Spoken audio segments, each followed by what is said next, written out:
Before I met this landlord, I never thought about securing my property. I never thought about, using video cameras or like devices or anything like that. I don't know, it's kind of old fashioned. I thought, you pay the rent, you have the key, you turn the lock, and that's it.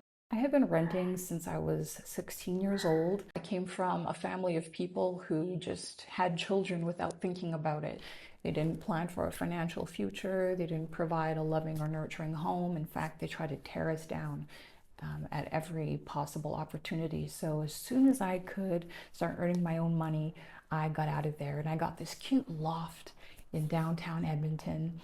It was $400 a month, everything included. And, I could hear the homeless people pushing carts with, aluminum cans rattling down the alley outside my window at night. And some other crazy things happened there, but the feeling of freedom and sovereignty I had was amazing. I remember waking up for the first time in my life in the morning and just feeling, unsettled, going like, something is different.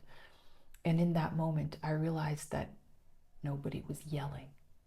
I was able to wake up in the morning and not hear my mother yelling. And I was like, this is an experience. This is a possibility. So this is why I always tell people, if you're unhappy with your life, you're unsatisfied with something, there's probably a reality that exists that you haven't even considered. So anyway, I did not encounter this landlord until my, mid 30s. He was a guy who owned the building. When I first got there, his daughter was just like, I was like, do I fill out the form? Like, whatever. His daughter's like, no, you just have to meet my dad. And if he likes you, you get the place. And I was like, oh, cool. Like, I'm a pretty likable person. I'm like, I'm sure it'll be fine.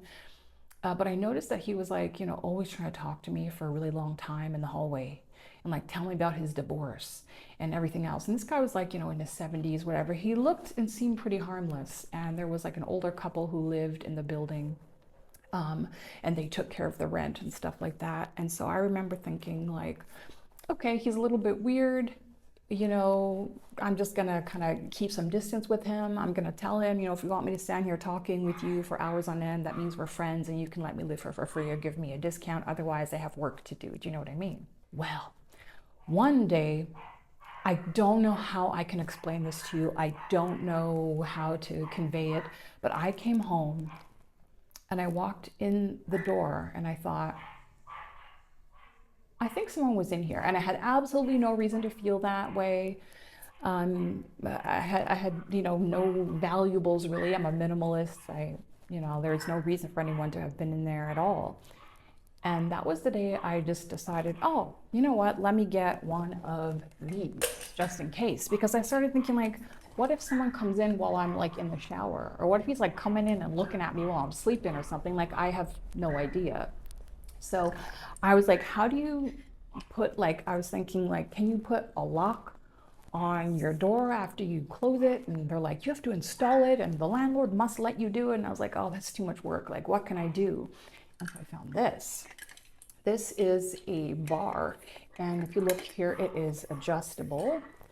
And you push this part up under the doorknob, you push this part on the ground, and the door physically cannot be opened from the outside. Provided you have a door that opens inward. And by the way, I live in Mexico now. People have absolutely no regard for their neighbors or their animals. And that's why you're going to hear all these dogs. I'm really sorry. I've moved to multiple different places in Mexico to try to avoid this, and it's unavoidable. So I'm just going to make videos anyway. And I'll try to put a bit of noise control, but it is what it is. I'm looking for someone somewhere else new for the new year, somewhere where people care about animals just a little bit more and where we care about our neighbors a little bit, just a little bit. So if anyone has any solutions, please let me know. I'm also not down with the terrible food and the terrible weather that I had in Canada. So even though I'm thinking about going back there to avoid this kind of nonsense, I don't know if it's going to happen. So anyway, I started using that bar, right? And then one day it occurred to me that my house was only protected while I was there. And I was going to be going away for a few days. I knew that the landlord could see, my SUV in the parking lot, and he would know that I was gone. And I thought, surely he's not still trying to come in here. Maybe I imagined it. I kind of thought this in the back of my head, but I've really learned to trust my intuition as a woman. And I think that's our number one protection in these kind of situations, honestly. But anyway, I bought this camera off Amazon. It was like a motion sensor camera. And I thought, okay, let me set it up inside my house facing the door when I leave. Well, the thing is, the camera did not actually work. I could not get it to work. It was like, you have to hook it up to your cell phone and you have to do this and that. And I'm like, oh, this is too confusing.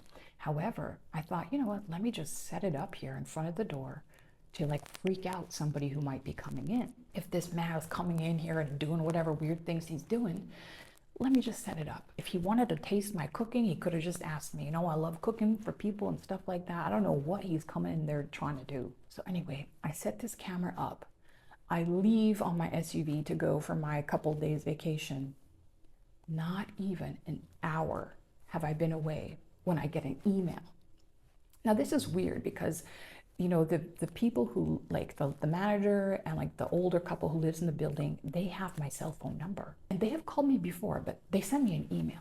And they say, oh, Adele, we just had to let you know there was an emergency in the building. We heard a really weird sound coming from upstairs. So we had to enter your apartment in an emergency situation. So we just wanted to let you know. And immediately I knew that they had just gotten busted. This guy in his 70s had gone and opened the door, looked in, saw the camera, knew he was busted despite it not even functioning. Went and they all panicked and tried to figure out what to do because, like, why wouldn't they have called me? You know what I mean? That's very, very weird. So I recommend keeping a camera, a little mini one off Amazon. I'm gonna link one below. This door bar. I also really love this. Thankfully it hasn't, you know, been activated yet. It is like a door alarm. So again, the door has to open inwardly, and this is really, really sensitive. You can choose how sensitive you want it to be, high, medium, or low, and it's an extremely loud alarm. You put batteries in the bottom. You kind of put this in under your door, and if someone tries to open the door, it pushes the button and sends the alarm off. So this is awesome. Like, I would use this for traveling. I would also use that bar for hotels. As a single woman traveling alone, you know, it can be dangerous. Even if you have the keys, you don't know how many other people have the keys, even at an Airbnb. And you don't know if your landlord is weird, like my former one. You know, gone are the days where you can trust people. Truthfully, I think we should all be living in societies where we know everybody, where everybody knows somebody's family, and we all have similar values, and we all kind of look the same, and there's a sense of cohesiveness that can cause your nervous system to relax. But this world has been systematically designed to make it become dog eat dog, kill or be killed, difficult, confusing, frustrating. And even this landlord's behavior, you know, this is what can happen to men. Testosterone, right?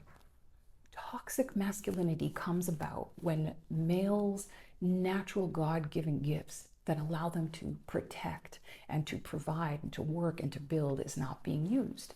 So if it's not being used to protect his family, it's not being used to build his empire or build a house or cut down a tree, it has to go somewhere.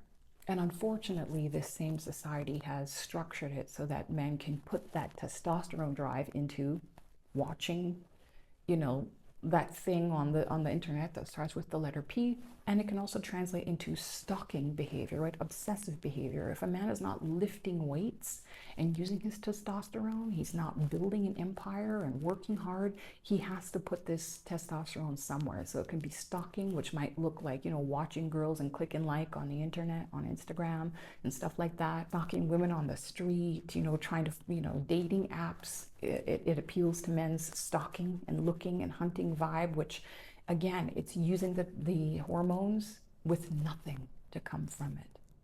And the same thing, unfortunately, has happened to us women in this society, right? We have the hormones for bonding, for caretaking, for building. and for creating community. And if it's not being put towards that good, it often comes in the form of gossip. It gets put towards shopping or eating and food. We really all, as humans, need to kind of lean into our natural drives in a healthy way in a society that has set it up so that it's going to be difficult for us to do that. And I've often found that the route that can be the most difficult has the better long-term payoff. So anyway, so I hope this video has been helpful for you in some way. If you're interested in the story of how I conquered the craziest landlord I've ever dealt with, like the top boss of landlords, well, I encountered that when I moved to Mexico. And in my ebook, At Midnight in Mexico, I talk about the craziest and worst things I've dealt with up to that point. I've got more to write about since moving to Mexico by myself. I've been here for 3 years. It's been an amazing growth experience for me. I've learned and developed into a totally different person, much stronger person. And I definitely recommend that for you. Below, I also wrote a book called I Thought I Was White. That book talks about the craziest racial experiences I have had to face in my life and how I dealt with them to become a bigger, better, badass person. I've got that for you below as well. Thanks so much for watching, and I'll see you again soon. Bye for now.